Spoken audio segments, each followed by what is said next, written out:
إن الحمد لله نحمده ونستعينه ونستغفره ونعوذ بالله من شرور أنفسنا ومن سيئات أعمالنا من يهده الله فلا مضل له ومن يضلل فلا هادي له وأشهد أن لا إله إلا الله وحده لا شريك له وأشهد أن محمدا عبده ورسوله صلى الله عليه وعلى آله وصحبه أجمعين. حيا الله الجميع, vous êtes tous les bienvenus à cette halaqa qui exceptionnellement va avoir lieu seulement à distance, étant donné que je ne suis pas à Montréal. Je vais me pencher sur le rapport Pelchat-Rousseau, un rapport qui était attendu par le gouvernement caquiste, puisque d'une certaine manière c'était une commande politique. Vous savez, au mois de mars dernier, on parlait déjà d'un renforcement de la loi sur la laïcité. En 2024, on parlait encore d'un autre renforcement. Donc, d'une certaine manière, c'est devenu redondant. À chaque fois que le gouvernement au pouvoir de Legault, le gouvernement caquiste, traîne dans les sondages, il va essayer d'aller chercher la droite, les nationalistes québécois, puisqu'il sait pertinemment que le Parti québécois mène de loin dans les sondages et qui va se retrouver à l'opposition à l'automne prochain, Inch'Allah. Donc, pour le rapport qui nous concerne, le rapport Pelchat-Rousseau, ce qu'il faut savoir, c'est que les conclusions étaient prévisibles, puisque le comité est biaisé. On parle de deux avocats qui ont défendu la loi 21 devant les tribunaux. On parle de Christiane Pelchat, qui est avocate, qui défend la loi 21 en Cour suprême, présidente ou l'ex-présidente du Conseil du statut de la femme.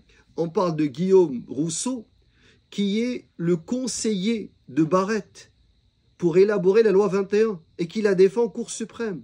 Donc en partant, au niveau de la méthodologie, il y a un biais apparent. Donc sur le plan scientifique, ce rapport ne vaut rien parce qu'il n'a pas été rédigé par des experts indépendants, neutres, mais par deux militants. Deuxième chose, toujours au niveau de la méthodologie, je l'ai survolé, on parle de cas isolés, et ces cas isolés, ils les ont énumérés afin de démontrer que le port des signes religieux est problématique et qu'il faut étendre l'interdiction au CPE et aux garderies privées. Bien entendu, le rapport ignore toute voix discordante. Le rapport ne consulte pas la communauté musulmane, celle qui est concernée. Le rapport ignore toute la production scientifique universitaire qui démontre les impacts négatifs de la loi 21. Alors, ce que je pourrais dire, c'est que ce rapport est biaisé et que d'une certaine manière, c'est une commande politique. Legault a fait une commande politique et il a obtenu ce qu'il voulait. La seule recommandation qui va à l'encontre du commanditaire, c'est l'arrêt du financement des publics des écoles privées religieuses. Bien entendu, le gouvernement Legault n'osera jamais arrêter ce financement parce que les écoles musulmanes qui en bénéficient se comptent sur le bout des doigts d'une seule main. Et la centaine d'écoles qui bénéficient du financement, ce sont les écoles catholiques et les écoles juives. Donc cette recommandation ne sera pas retenue. Autre chose, ce rapport, cet énième rapport qui stigmatise la communauté musulmane devrait normalement, et là moi je m'adresse aux musulmans, devrait envoyer un signal d'alarme aux parents musulmans. Les parents musulmans doivent savoir qu'au Québec, l'État n'est pas neutre. Au Québec, l'État milite, légifère et prêche pour couper votre progéniture de leur foi. L'État ne veut pas que l'écolier musulman ou l'écolière musulmane voit un hijab ou un voile à l'école. L'État veut que même les nourrissons à la garderie ne soient pas exposés à des hijabs. L'État ne veut pas que le musulman, d'ailleurs les recommandations, il y a une police maintenant de la religion, une police islamophobe. Ils veulent que les écoles répertorient les élèves qui jeûnent, qui font le ramadan. Ils veulent que les cégeps et les universités puissent refuser toute salle de prière. Bien sûr, quand on parle de salle de prière, on parle des musulmans. Parce que la seule umma, la seule communauté qui tient encore à sa foi, ce sont les musulmans. Alors, les parents musulmans doivent le savoir. De la garderie jusqu'à l'université, vos enfants, nos enfants sont ciblés par ce gouvernement catholaïque. Et je dis catholaïque parce que ce gouvernement qui flirte avec les milieux catholiques, avec les groupes les plus extrémistes à Québec, et au niveau du collectif canadien anti-islamophobie, on a documenté les liens entre plusieurs ministres, plusieurs députés du gouvernement actuel et aussi de l'opposition, celle du Parti québécois, avec des groupes radicaux, des groupes extrémistes qui font de l'islamophobie 24 heures sur 24, qui ciblent les musulmans, les stigmatisent, les menacent.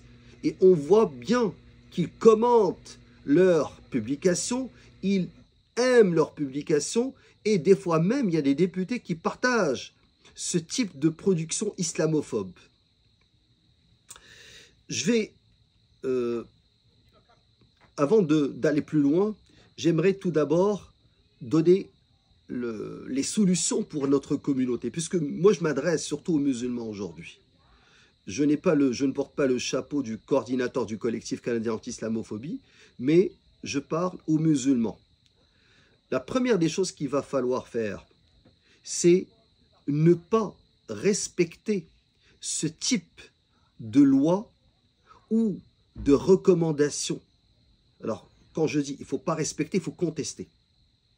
Allah Azza wa Jalla dit « Ya ayyuhalladhina amanu in tuti'u fariqan min alladhina utul kitaba yaruddukum ba'da imanikum kafirin » Donc Allah subhanahu wa ta'ala dit dans le verset 100 de Sourate Ali Imran « Ya ayyuhalladhina amanu » ô les croyants, si vous obéissez à un groupe de ceux auxquels on a donné le livre, ils vous rendront mécréants après que vous ayez eu la foi. Donc Allah subhanahu wa ta'ala nous recommande de ne pas obéir à toute loi qui vient miner notre foi. Et c'est un ordre d'Allah subhanahu wa ta'ala que le musulman doit absolument respecter. Deuxième point, c'est qu'il y a au niveau de ce type de législation, quand l'État légifère pour invisibiliser les musulmanes, pour empêcher que l'islam soit pratiqué sur la sphère publique, il faudrait savoir que lorsque l'État légifère pour invisibiliser, tout d'abord il y a eu en Suisse l'interdiction des minarets, en France ça commence avec le comité Stasi, ils ont au début ciblé le niqab, puis le khimar, puis le jilbab, puis le hijab, puis le foulard, et ils sont rendus en France à mesurer la longueur des jupes.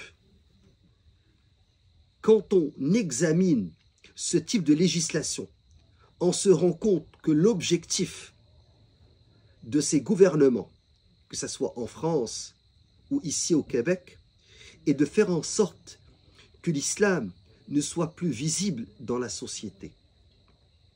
Et ça, c'est problématique, parce que justement, parmi les conditions qui permettent aux musulmans d'habiter dans des pays qui ne sont pas musulmans, la première condition, il y a idharuddin, que le musulman puisse pratiquer sa religion d'une manière apparente. Donc, eux, ce qu'ils appellent les signes ostentatoires, les signes apparents, qui sont al-niqab, al-hijab, la barbe, les mosquées, les prières, ce type de pratique, c'est ce qui permet justement aux musulmans d'habiter dans un pays non musulman. Donc, le fait de l'interdire prive le musulman du droit de séjourner dans des pays qui sont non musulmans. Alors, qu'est-ce qu'il faut faire? Le musulman a l'obligation qu'il monte sa religion et qu'il soit fier de la pratiquer. قال تعالى هو الذي أرسل رسوله بالهدى ودين الحق ليظهره على الدين كله ولو كره المشركون. C'est lui qui a envoyé son messager avec une révélation à même d'assurer le salut de l'humanité et la vraie religion pour la faire triompher de tout autre culte, n'en déplaise aux idolâtres. La traduction que vous retrouvez de ce verset, des sens de ce verset, pour la faire triompher, ne renvoie pas au sens du texte en arabe. Parce qu'en arabe, pour qu'il soit non seulement au-dessus, mais qu'il soit apparent, c'est-à-dire qu'il ne soit pas caché. Et juste pour vous donner un exemple de cette invisibilisation de l'islam, du fait qu'ils ne veulent pas que l'enfant soit exposé à une femme qui porte le hijab, qui ne veulent pas qu'il y ait une prière en public, qui ne veulent pas qu'un enfant puisse jeûner. Au début, ils disaient qu'ils font ça parce qu'on est dans des espaces neutres. L'espace, l'école publique, elle est neutre et normalement, l'enfant ne doit pas être influencé. Ok, mais au début, ils parlaient des enseignants qui ne doivent pas influencer les apprenants, les élèves, pendant l'enseignement. Et on s'est rendu compte que maintenant, ils ciblent les étudiantes au cégep, avec la loi sur le niqab. Maintenant, ils ciblent des éducatrices dans les garderies. Donc, le fameux argument qui nous servait à chaque occasion, comme quoi nous sommes en train de lutter contre le prosélytisme religieux, parce qu'il y a des fonctionnaires d'État qui sont en situation d'autorité, cet argument ne tient pas. Pourquoi ils s'attaquent donc aux étudiantes au cégep? Pourquoi veulent-ils les priver de leur niqab, exemple? Pourquoi maintenant ils s'intéressent aux garderies? Certains vont me dire, c'est par intérêt électoraliste. Ben, je le concède, c'est une commande politique. Cependant, cela ne réfute pas l'argument que je suis en train de développer. S'il y a intérêt électoraliste, c'est qu'il y a un électorat qui est prêt à voter pour tout parti qui cible les musulmans. Donc, il y a un intérêt dans la société que les médias ont fini par développer chez monsieur, madame, tout le monde, pour que l'islam soit stigmatisé, pour que les musulmans soient stigmatisés, pour que l'islam soit renvoyé vers la sphère privée, pas la sphère publique. Et moi, ce que je vous dis, c'est que les musulmans ne doivent pas se laisser faire. Et les musulmans doivent savoir que la question de la prière, je vais prendre un exemple, même si cet exemple-là, il est assez minoritaire, celui des prières. Regardez, dans les recommandations, les deux soi-disant experts, Pelcha et Rousseau, ont dit que les prières de rue ne sont pas un vrai problème, c'est un faux problème. À l'échelle montréalaise, je vous cite Pelcha, elle a dit, il y a une prière de rue qui pose problème en ce moment, et c'est celle devant la basilique Notre-Dame. Donc elle a dit, il semble que ce soit surtout une prière politique pour soutenir la cause palestinienne, plutôt qu'une vraie prière de rue où des croyants se rassemblent pour prier, pour soutenir la cause palestinienne. Il y a un génocide actuellement à Gaza. Et il y a un groupe de musulmans et de non-musulmans qui, à chaque semaine, sortent pour sensibiliser l'opinion publique, pour alerter nos élus que des armes continuent à être envoyées du Québec vers un soi-disant État qui commet un génocide. Aucune mention du génocide. Mais on parle d'une prière. Les évêques, les responsables de la basilique Notre-Dame ont dit qu'ils n'étaient pas importunés par cette prière et que les gens qui viennent militent pacifiquement pour faire cesser un génocide.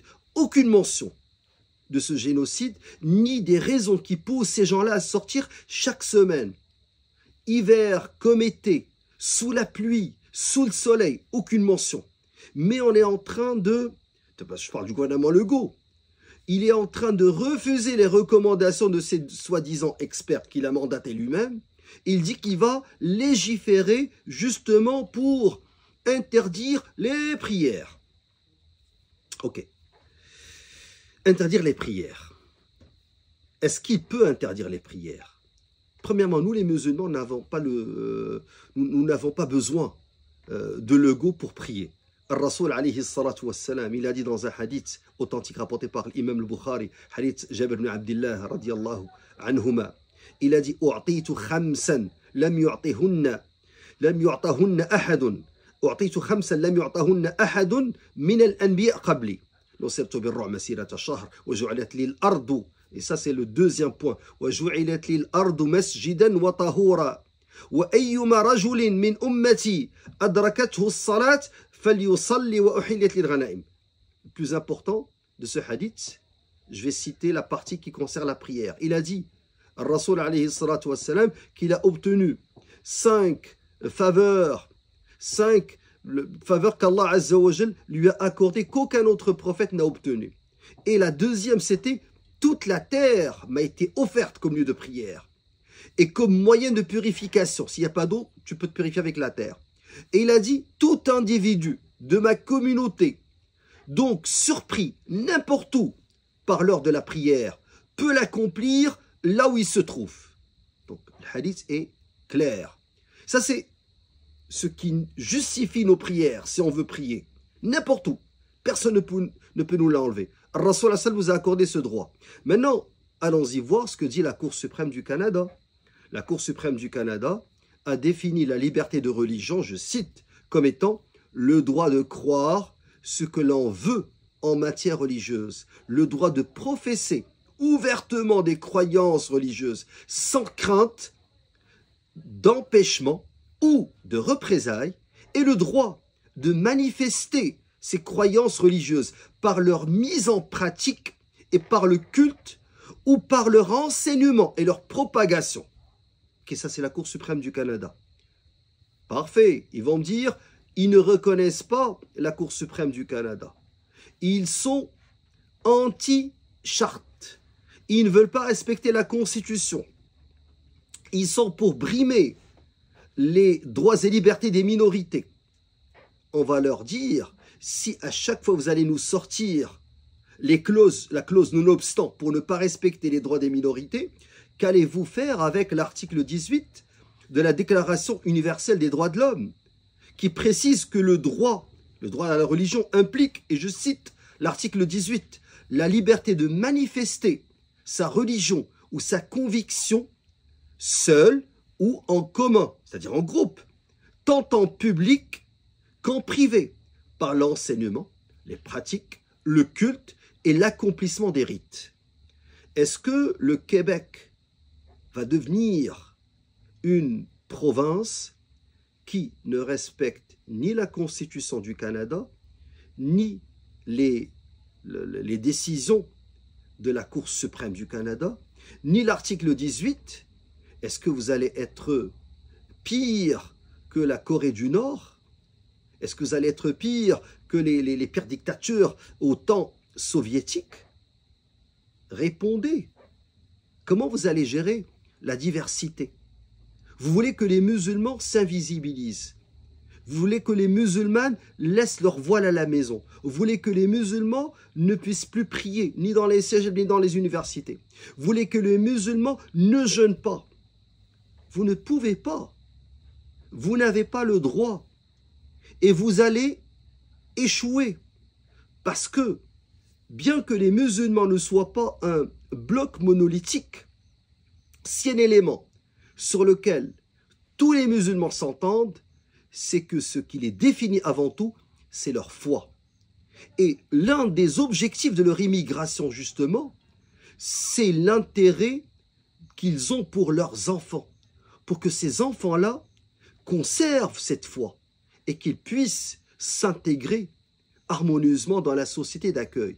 Mais si vous leur enlevez la foi, vous leur enlevez ce qu'ils sont, vous leur enlevez leur appartenance, leur identité.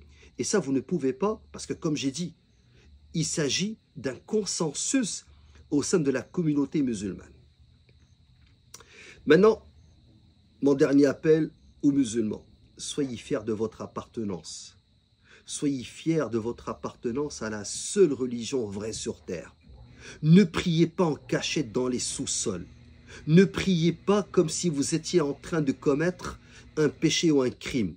Soyez fiers, clamez l'adhan et priez où vous vous trouvez. Ce sont les pervers qui doivent se cacher, pas les croyants. Lève ta tête. Tu appartiens à la umma de Muhammad sallallahu alayhi wa sallam. Khayru ummatin ukhrijat linnas. La meilleure umma qui a été envoyée aux gens. Et n'oubliez pas qu'Allah Azza wa Jalla dit Kuntum khayra ummatin ukhrijat linnas ta'muruna bil ma'ruf wa tanhauna 'anil munkar wa tu'minuna billah. Et Allah subhanahu wa ta'ala dit vous étiez la meilleure communauté qui a été envoyée aux gens. Vous ordonnez le convenable, vous interdisez le blâmable et vous croyez en Allah. Il a laissé la foi après le fait d'ordonner le convenable et d'interdire le blâmable.